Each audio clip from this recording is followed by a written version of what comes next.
Hi friends, మీకు ఈ video నచ్చినట్లయితే ఈ వీడియోని లైక్ చేయండి, సబ్స్క్రైబ్ చేయండి. నయని, తిలోత్తమ అందరూ కూడా గాయత్రి దేవి ఫోటో ముందు నిల్చొని ఉంటారు. అప్పుడే గాయత్రి పాప తిలోత్తమ వైపుకు అలాగే తదేకంగా చూస్తూ ఉంటుంది. ఏంటి గాయత్రి, నా వైపు అలాగే చూస్తున్నావు అని తిలోత్తమ అంటుంది.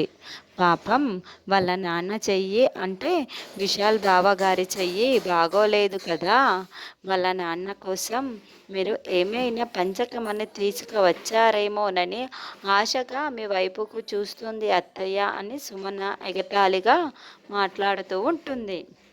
గాయత్రి, నేను పంచకముని తీసుకురాలేదు గాయత్రి, నేను నిజమే చెబుతున్నాను అని తిలోత్తమ అంటుంది. అయినా కూడా గాయత్రి పాప తిలోత్తమ గ్లోజు ఉన్న చేతి వైపుకే చూస్తూ ఉంటుంది.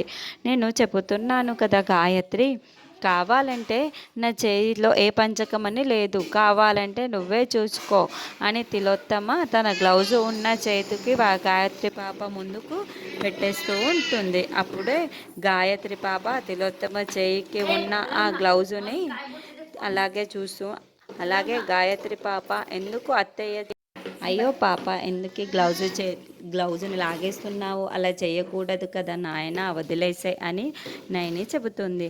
అయితే ఈ లోపలే గాయత్రి పాప తిలోత్తమ గ్లౌజుని పీకి పడేస్తుంది. అయ్యో, ఏంటి గాయత్రి, అత్తయ్య గ్లౌజ్ని అలా పీకి పడేశావు అని నయని అంటుంది. గాయత్రి, పీకి పడేసింది చెల్లి, ఒకసారి అత్తయ్య చేతిని చూడండి, కాలిపోయి నల్లగా మాడిపోయినట్టు ఉన్న చెయ్యి నార్మల్గా ఉంది, చూడండి చూడండి అని హాసిని చెబుతూ ఉంటుంది. తిలోత్తమ కూడా తన చేతిని తడిమి కల్లారా చూసుకుంటూ ఉంటుంది. అవును, నా చెయ్యి బాగైపోయింది, నా చెయ్యి నార్మల్గా ఉంది అని చాలా చాలా సంతోషంగా చూసుకుంటూ అందరూ షాకింగ్గా చూస్తూ ఉంటారు. అయితే తిలోత్తమ గజకండ దగ్గరికి వెళ్ళి పంచకమణిని ఆ చేతితోనే దొంగలించాలని